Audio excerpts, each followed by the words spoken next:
Comissão do Congresso aprova a medida provisória que estabelece preços mínimos do frete.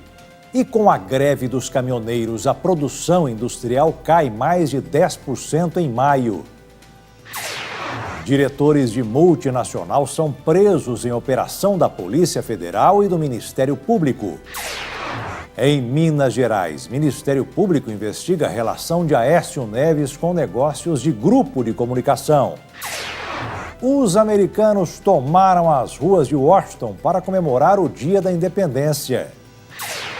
Os brasileiros que guardam dinheiro pensando em uma aposentadoria mais confortável. A seleção brasileira fez o último treino em Sochi e o elenco aprova a presença da família. Agora no Jornal das 22.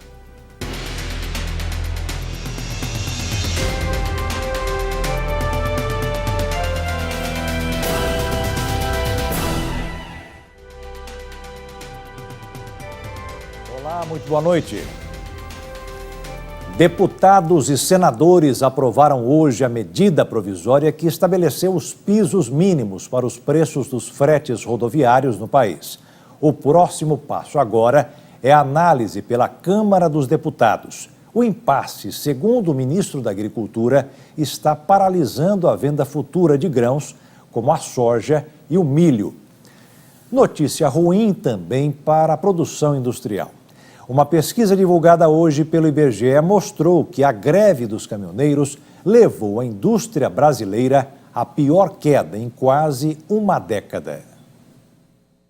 Foram 11 dias de paralisação dos caminhoneiros e um verdadeiro estrago na economia brasileira. Depois de 3 meses sem recuar, o índice de queda na produção industrial foi de 10,9% em maio, em comparação com abril. Na história do indicador, pior que isso, só em 2008, no auge da crise internacional, que prejudicou a indústria e derrubou a produção em 11,2%. O gerente de pesquisa do IBGE, André Macedo, apontou fatores relacionados à paralisação que impactaram diretamente na produção da indústria, como a dificuldade para receber insumos e escoar a produção. Todos esses fatores influenciando com o processo normal de produção, seja paralisando integralmente, ou seja, interrompendo por alguns momentos várias plantas industriais dentro do país e alcançando também um perfil importante em termos de espalhamento da indústria nacional. Dos 26 ramos pesquisados, 24 recuaram, muitos com quedas de 2 dígitos.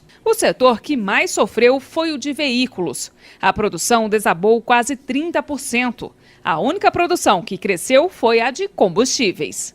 Para se ter uma ideia do tamanho desse impacto, essas influências negativas no índice de maio jogaram a indústria como um todo para um ritmo de produção que tinha em dezembro de 2003. Quando essa queda será recuperada, ninguém sabe dizer ainda. É que os dados de confiança foram abalados. Quando isso acontece, gera insegurança tanto para o consumidor, que pensa 2 vezes antes de fazer aquela compra, tanto para o empresário, que adia a decisão de investir e contratar novos funcionários. Nesta quarta-feira, o ministro da Agricultura, Blairo Maggi, afirmou que a situação do agronegócio também é bastante complicada em razão do impasse gerado pela tabela do governo federal com preços mínimos para o frete rodoviário. Segundo o ministro, a venda futura de grãos como soja e milho está parada. Se transporta aquilo que já tinha sido comercializado com o preço de frete estipulado lá atrás. Além disso, hoje as coisas definitivamente são paradas. Nós temos relatos de aumentos até de 60%, 50%, 25%, mas esses são números que o mercado vai se ajustar.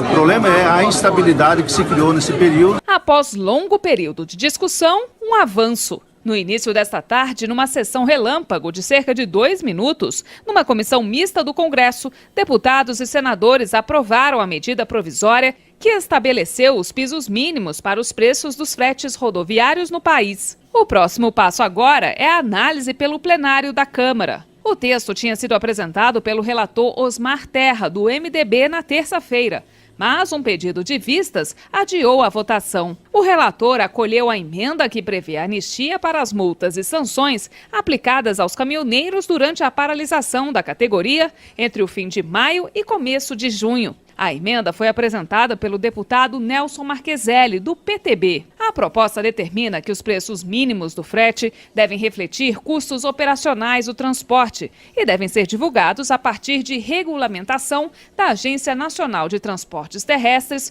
com priorização dos custos referentes ao óleo diesel e aos pedágios. A ANTT deverá publicar os preços mínimos, levando em consideração as distâncias e especificidades de algumas cargas. Também deverá apresentar uma planilha de cálculos usada para se chegar aos preços. A tabela com preço mínimo para o valor do frete rodoviário foi uma das medidas adotadas pelo governo federal para pôr fim à greve dos caminhoneiros. O tabelamento do frete é alvo de questionamento no Supremo Tribunal Federal. A Polícia Federal realizou hoje mais uma fase da Operação Fatura Exposta. Foram cumpridos 22 mandados de prisão no Rio de Janeiro e em São Paulo. As fraudes na área da saúde fluminense, investigadas pela Força Tarefa da Lava Jato na Operação Fatura Exposta, continuaram mesmo após a prisão de Sérgio Cortez, ex-secretário de Saúde e homem de confiança do ex-governador Sérgio Cabral. A conclusão é do procurador da República Felipe Bogado, que participou da Operação Ressonância, realizada hoje pela Polícia Federal e pelo Ministério Público na nova fase da Operação Fatura Exposta, que ocorreu em abril de 2017. As investigações apontam um esquema de cartel encabeçado pelo empresário Miguel Skin, preso hoje pela manhã. Ele seria responsável por fraudar licitações no Instituto Nacional de Traumatologia e Ortopedia Jamil Haddad desde 1996. A Força Tarefa estima que o prejuízo aos cofres públicos chega a 1 bilhão e 200 milhões de reais. Esse é o mesmo valor que foi bloqueado pela Justiça a pedido do Ministério Público Federal em relação aos bens dos investigados. Segundo o MPF, Skin atuava como uma ponte entre as empresas componentes do cartel e os agentes públicos que operavam as fraudes. O ex-secretário de Saúde do Rio de Janeiro, Sérgio Cortez, é um dos participantes do esquema. Na época, ele era diretor do Instituto Nacional de Traumatologia e Ortopedia. Atualmente, Cortez cumpre uma medida cautelar de recolhimento domiciliar noturno por decisão liminar do ministro Gilmar Mendes. Os agentes da Polícia Federal foram ao apartamento do ex-secretário na manhã desta quarta-feira para cumprir o mandado de busca e apreensão, mas ele não estava em casa. O MPF apura se o ex-secretário teria infringido as regras da medida cautelar. Havia um excesso de equipamentos adquiridos que não eram utilizados. A CGU chegou a constatar que foram adquiridas mais mesas cirúrgicas do que salas de cirurgia que existem no INTO. E cada mesa cirúrgica dessa precisa de um kit super complexo de instrumental, que também tem um valor altíssimo. Equipamentos de alta complexidade que estavam sem uso. Então, isso permite verificar, visualizar como que a corrupção afeta as escolhas públicas e prejudica diretamente a população. Entre os detidos estão Jair Vinícius Ramos da Veiga, o Coronel Veiga, apontado nas investigações como real controlador das licitações no INTO e na Secretaria de Saúde, o atual diretor do INTO, André Luiz Loielo Barcelos, e o coordenador de administração geral da unidade, Luiz Carlos Moreno de Andrade. Segundo o MPF, eles fariam parte do núcleo principal do grupo criminoso, que foi responsável por dar continuidade ao cartel após as investigações da Lava Jato. 2 pessoas estão foragidas: Hernani Machete Moraes, alto executivo de uma das empresas investigadas, e Gaetano Signorini, ex-funcionário de Oscar Skin. Entre as grandes multinacionais que fazem parte do cartel, liderado por Miguel Skin, de acordo com a Lava Jato, estão a Philips e a Johnson & Johnson. Um dos 20 detidos nesta quarta-feira é o diretor executivo da General Electric na América Latina. A defesa de Miguel Skin afirmou que a prisão do empresário é ilegal e criticou o uso de informações de delator. As empresas Philips, Johnson & Johnson e General Electric afirmam que irão cooperar com as investigações. A GE ainda explica que no período da acusação, Dáureo Speranzini Júnior não trabalhava na empresa. As defesas dos demais citados nessa reportagem não se manifestaram sobre o assunto até o momento. O Ministério Público de Minas Gerais instaurou um inquérito que investiga a ligação do senador Aécio Neves com um grupo de comunicação com sede no estado de Minas Gerais. A suspeita de desvios de recursos públicos e pagamentos de propina está sendo apurada pela Polícia Federal Mineira. A apuração se iniciou com a Procuradoria-Geral da República e foi autorizada pelo STF em outubro do ano passado. O ministro Marco Aurélio determinou o envio do inquérito para Minas Gerais devido ao envolvimento da irmã do tucano, Andréa Neves, e o dono do Grupo Bel de Comunicação, Flávio Carneiro. Documentos enviados para a PGR pedem a investigação da desapropriação de um terreno pertencente a uma rádio do Grupo Bel em 2013, quando o senador Antônio Anastasia era governador de Minas. No local, foi construída uma área integrada de segurança pública. O governo do estado de Minas depositou 1,9 milhão de reais na compra do local. O caso continua em investigação. A verba conseguida com a construção teria servido para a compra do jornal Hoje em Dia pelo Grupo Bel para favorecer Aécio durante a campanha presidencial de 2014. A PGR ainda investiga se esse dinheiro foi usado para o pagamento de 2 milhões de reais da Andrade Gutierrez à Ed Minas, que pode ter sido desviado pelo senador Aécio Neves. Segundo a delação do empresário Joesley Batista, Flávio Carneiro é aliado de Aécio. Joesley ainda contou que, para saldar dívidas da campanha presidencial, ele comprou um prédio superfaturado por 17 milhões de reais do jornal Hoje em Dia. Em 2016, ele foi vendido novamente e agora pertence ao ex-prefeito de Montes Claros, Rui Muniz, do PSB. A defesa de Aécio Neves afirma que as denúncias são infundadas e vindas de adversários políticos. Já a defesa de Andréa Neves diz que as acusações são falsas e sem provas. A assessoria do Grupo Bel informou que não houve dinheiro do Estado na compra do jornal O Dia e que o repasse para a empreiteira Andrade Gutierrez se refere a uma publicidade já veiculada. A assessoria do senador Antônio Anastasia afirma que a desapropriação foi regular e que o parlamentar defende as investigações caso existam dúvidas. Uma das maiores usinas elétricas do Brasil anunciou que poderá ter perdas milionárias. Veja essa e outras notícias nos destaques da economia. A hidrelétrica de Belo Monte alegou que a falta de capacidade do sistema de transmissão poderá gerar perdas milionárias para a empresa. A companhia diz que pode ter problemas para escoar a produção de energia. Orçada em mais de 35 bilhões de reais, a usina, que fica no Pará, ainda não pode gerar toda a carga, principalmente devido a atrasos na construção de projetos de transmissão. O volume de exportações brasileiras de carne suína e de frango despencou em junho. O resultado é reflexo da greve dos caminhoneiros.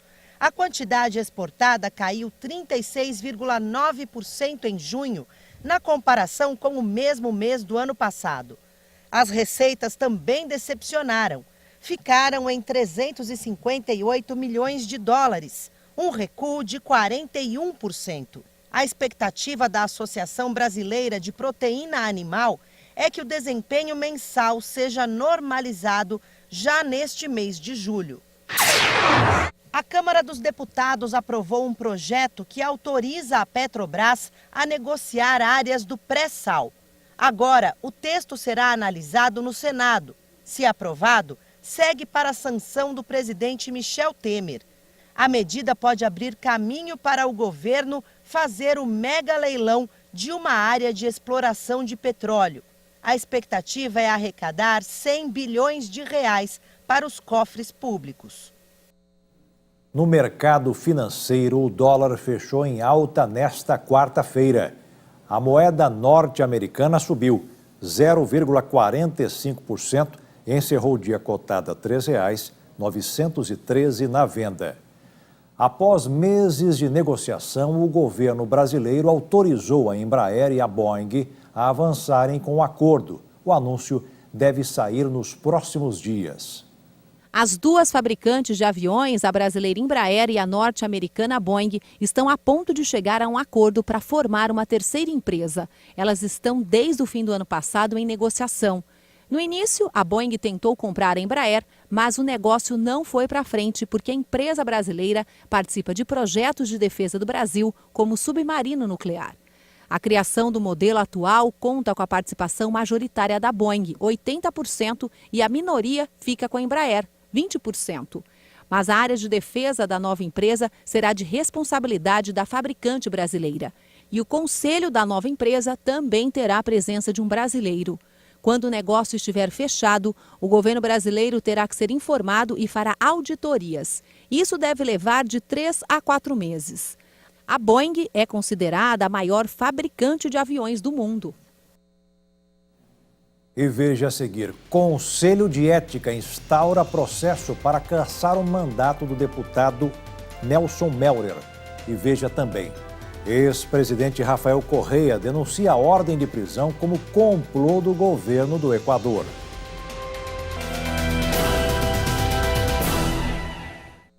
O Conselho de Ética da Câmara instaurou hoje o processo disciplinar para cassação do mandato do deputado Nelson Melrer, do PP do Paraná. Melrer foi o primeiro parlamentar condenado no Supremo Tribunal Federal por envolvimento nas irregularidades investigadas pela Operação Lava Jato. Após a decisão dos ministros da segunda turma do STF, os partidos Rede, Sustentabilidade e PSOL apresentaram ao Conselho de Ética da Câmara o pedido de cassação do mandato do parlamentar. Para os partidos, a condenação na Justiça pelos crimes de corrupção passiva e lavagem de dinheiro demonstra que houve a quebra do decoro parlamentar. Caberá ao relator elaborar um parecer preliminar, no qual será avaliado se as representações atendem aos critérios técnicos. O prazo para a formulação do relatório é de 10 dias úteis. O deputado Nelson Melrer foi condenado no STF a 13 anos, 9 meses e 10 dias de prisão em regime fechado. O STF também determinou o pagamento de multa de cerca de R$265 mil em valores que ainda precisam ser corrigidos pela inflação. A punição é pelos crimes de corrupção passiva e lavagem de dinheiro. Universalizar o acesso à internet. Esse é o objetivo da parceria entre os Ministérios da Educação e da Ciência e Tecnologia, que pretendem levar conexão de alta velocidade para todas as escolas públicas do país e auxiliar os professores com conteúdos educacionais digitais dentro da sala de aula. Para esta ação, que promete universalizar o acesso à internet de alta velocidade para todas as escolas públicas do país, o Ministério da Educação deve investir R$271 milhões.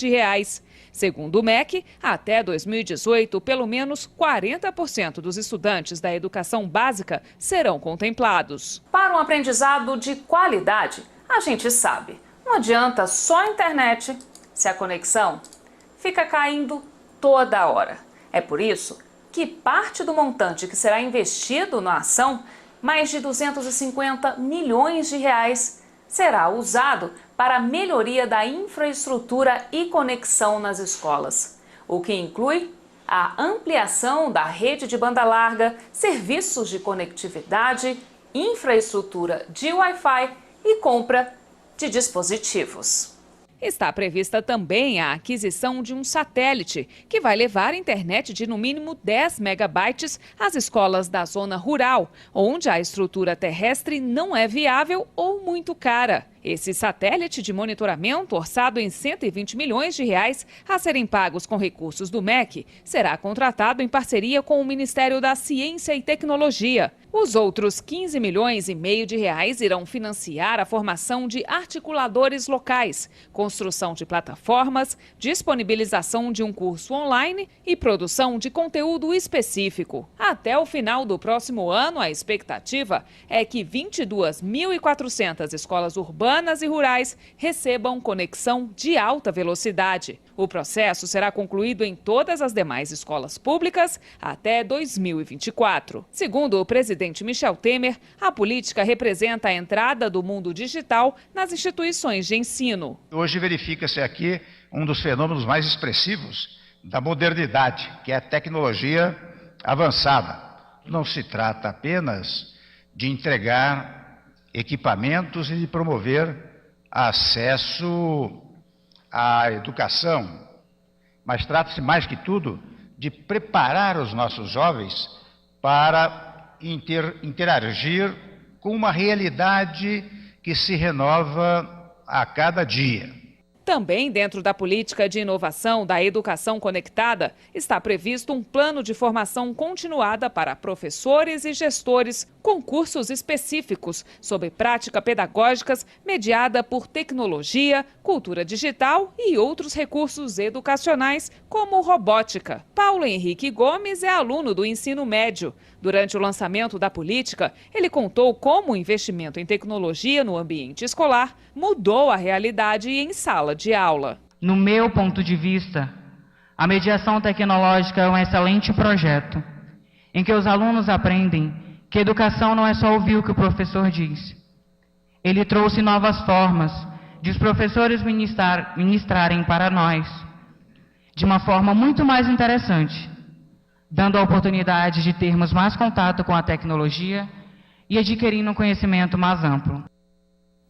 O ex-presidente do Equador, Rafael Correa, denunciou a ordem de detenção emitida pela Justiça equatoriana como um complô do atual governo contra ele e assegurou que a Interpol rejeitará a ordem. Em entrevista à AFP, o ex-presidente do Equador, Rafael Correa, denunciou a ordem de detenção emitida pela Justiça equatoriana como um complô do atual governo de Lenín Moreno. A ordem de prisão preventiva e um alerta vermelho à Interpol foram emitidos por seu suposto envolvimento na tentativa de sequestro do ex-deputado opositor Fernando Bauda em 2012 na Colômbia. Eles me ligam a um caso sem nenhuma evidência, com base no depoimento de um policial que passou 7 horas no dia anterior com o promotor aprendendo a lição, dizendo que o presidente o chamou para pedir a ele que sequestrasse Bauda. Correa assegurou que a Interpol vai rejeitar a ordem por se tratar de um caso político e que, se a solicitação prosperar, autoridades jamais a tramitariam na Bélgica. O ex-presidente descartou um eventual retorno ao Equador e lembrou que, quando deixou o cargo, prometeu à família que passariam vários anos na Bélgica, país de sua esposa. Os americanos tomaram as ruas de Washington hoje para comemorar o Dia da Independência Americana. As celebrações contaram com bonecos infláveis gigantes. Os americanos foram para as ruas de Washington nesta quarta-feira para comemorar a independência americana. Durante as marchas do dia 4 de julho deste ano, bonecos infláveis gigantes, como o do Tio Sam, tomaram as vias. Personagens conhecidos da televisão, como a Smurfette, também estavam lá. No mesmo dia das celebrações, autoridades britânicas informaram a descoberta de uma rara cópia em pergaminho da Declaração de Independência do país. O documento estava entre os papéis de um aristocrata que apoiou os rebeldes no século XVIII. Adotada em 4 de julho de 1776, a Declaração de Independência proclamava que as 13 colônias, então em guerra com o Reino Unido, se consideravam estados soberanos independentes.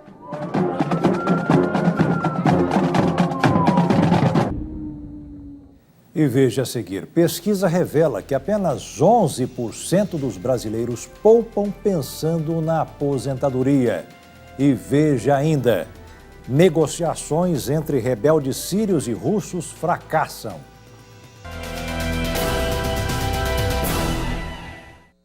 Uma pesquisa realizada pelo Banco Mundial apontou que os brasileiros poupam mais pensando na velhice e apenas 11% da população poupa pensando na aposentadoria. Você é do tipo de pessoa que não pode ter dinheiro na mão, que já começa a pensar com o que vai gastar? Para muitos, economizar parece sacrifício, mas tem gente mudando essa mentalidade, pensando lá na frente. E ao invés de gastar, poupando, de olho no futuro. É o caso do Alberto. Ele tem 28 anos e há mais ou menos 1 ano e meio começou a guardar parte do salário. Todos os meses ele separa pelo menos R$1.000, dinheiro que ele não pensa em mexer pelos próximos anos. Você deixa ele guardadinho, na hora que aparece, se aparecer a oportunidade, eu tenho a possibilidade de resgatar, mas não está na minha conta, é o banco separado, tudo já meio para tirar da vista mesmo. Mercado de trabalho incerto e reforma da Previdência são preocupações do Alberto. Por isso, ele prefere estar preparado financeiramente para o futuro. Você começa a ficar um pouco mais velho, você começa a se preocupar com como é que vão ser daqui a alguns anos, se eu perder meu emprego, o que acontece, está morando sozinho, se ficar um mês sem trabalhar, você consegue pagar o aluguel, consegue pagar suas contas. Então você começa a se preocupar um pouco mais e deixar um colchão para alguma emergência e alguma oportunidade, né, que não aparecer daqui a alguns anos, de repente dar uma entrada no carro, entrar no apartamento e começar a brincar de gente grande, né? Mas nem todo mundo tem esse hábito. Um estudo do Banco Mundial apontou que apenas 11% dos brasileiros poupam dinheiro pensando na velhice. O país está em 101º no ranking mundial entre 144 países, atrás de nações mais pobres, como Filipinas, Bolívia e Mali. Entre os jovens, a porcentagem é ainda menor. Apenas 6% dos brasileiros com idade entre 15 e 24 anos disseram guardar dinheiro pensando na aposentadoria. Hoje em dia é tudo muito incerto, né? Tá vindo previdência, inúmeras coisas. Então, se você não começar a pensar em guardar a partir dos 18, quando você chega dos 30 para guardar até os 40, faz uma diferença enorme esses 10 anos. A gente tem que se preocupar, né? Se preocupa, o que eu posso fazer para poder poupar, a gente faz. Para esse educador financeiro, o brasileiro não tem a cultura de poupar e de investir. Herança de outras gerações. Nas últimas décadas, né, nós tivemos uma hiperinflação, né, seguida depois de um período de consumo, né, onde as pessoas tinham uma carência muito grande, né, de adquirir bens, né. Então o dinheiro nunca foi representativo para que sobrasse alguma coisa para que você pensasse numa poupança, né. E não tem muito segredo, basta seguir uma receita infalível. Primeira coisa que você tem que fazer, né? No dia que você recebe seus recursos, aplique um pedaço. E o que sobrar, a grande parte, você vai pagar suas contas, vai gastar, mas a primeira coisa a fazer é poupar, né? É um caminho que é uma mudança da ordem, né? Onde você passa a ter, então, essa disciplina, né? Para fazer essa poupança, né? As negociações entre os rebeldes instalados no sul da Síria e negociadores russos fracassaram hoje. Como resultado, os bombardeios foram retomados. Os ataques contra setores ainda nas mãos dos rebeldes no sul da Síria foram retomados nesta quarta-feira. Os bombardeios ocorrem depois do anúncio de que as negociações com a Rússia, aliada do governo de Bashar al-Assad, fracassaram. Uma fonte da oposição próxima às negociações disse que os rebeldes estavam dispostos a abandonar a artilharia, uma das exigências da Rússia, mas de maneira progressiva. Os ataques atingem a província de Deraa, no sul do país. A operação militar, lançada em 19 de junho na região, permitiu que o regime progredisse consideravelmente na área através de bombardeios ou através de acordos de reconciliação patrocinados por Moscou. Com essa estratégia, o regime de Bashar al-Assad recuperou cerca de 30 localidades rebeldes na província. A guerra na Síria começou em março de 2011 e já deixou mais de 350 mil mortos. O SESI de Dourados, no Mato Grosso do Sul, promoveu mais uma etapa do torneio de robótica. O programa foi criado para despertar o interesse em ciências, tecnologia, engenharia, artes e matemática. Mas, na prática, o torneio fomenta muito mais. Muita festa e descontração marcaram a 5ª edição do torneio interclasse de robótica do SESI de Dourados. O evento teve várias apresentações e também uma exposição de projetos elaborados pelas equipes participantes, como essa aqui, que um dos integrantes do grupo Apollo explicou pra gente. O nosso projeto é sobre o lixo espacial, então decidimos fazer uma nave espacial. Dentro dela, acoplamos uma espécie de eletroímã. Esse eletroímã é capaz de coletar os lixos espaciais e os lixos metálicos. O ginásio de esportes da escola ficou lotado. O público compareceu em peso para prestigiar o evento, que conta com a participação de 12 equipes, sendo 11 de salas de aula e a oficial Megamentos, que representa o SESI em eventos nacionais de robótica. Cada equipe teve que mostrar seus robôs e fazê-los desempenhar diversas tarefas. As disputas foram divididas por etapas e aconteceram durante os 2 dias de evento. Mas para a diretora da escola, o maior objetivo do torneio é descobrir jovens cientistas que possam ser úteis para a sociedade. No primeiro dia, o projeto de pesquisa, depois tem a prova de design do robô, tem a prova de corvelos e depois as missões da mesa, tá? São essas etapas que as equipes passam para se tirar as equipes que vão ganhar. Todos eles construíram um projeto de pesquisa e, assim, é muito importante para ele, para nós como cidadãos. Por quê? Porque é um projeto de pesquisa que vai melhorar a vida de uma comunidade. O SESI é hoje referência em robótica no Mato Grosso do Sul. E na edição do torneio deste ano, a unidade de Dourados trouxe várias novidades. Essa é a nossa 5ª edição, só que neste ano nós tivemos a honra de poder ir até a etapa nacional. Fomos a única escola do Mato Grosso do Sul, do SESI Mato Grosso do Sul, que teve essa experiência e nós trouxemos várias ideias de lá. Giovanni está na equipe Megamentes há 1 ano e meio.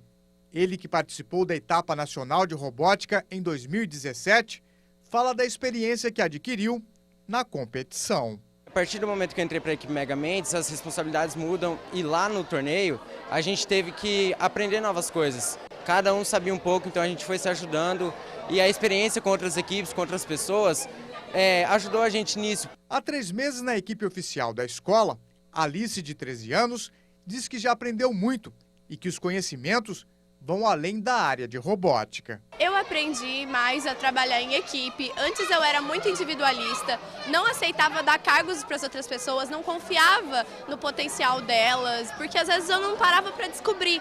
Depois que eu entrei na Megamentes, eu olhei, tive um olhar mais amplo e descobri que as pessoas, todos têm um 100% dentro de si. Todos têm um futuro, todos têm uma oportunidade de ser um bom empreendedor, um bom empresário no futuro, o que for. Dos alunos que venceram a etapa interclasse de robótica este ano, vão integrar no futuro a equipe Megamentes do SESI de Dourados. A grande final do torneio acontece em março de 2019, na Europa.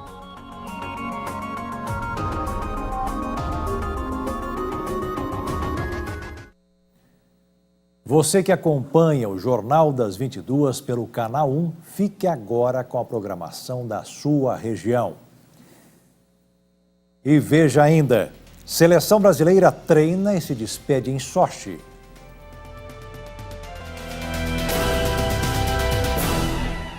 O Chile vai se tornar o primeiro país da América Latina a proibir o uso de sacolas plásticas em todo o comércio. O Tribunal Constitucional rejeitou um pedido da indústria contra uma lei que impede a utilização do produto.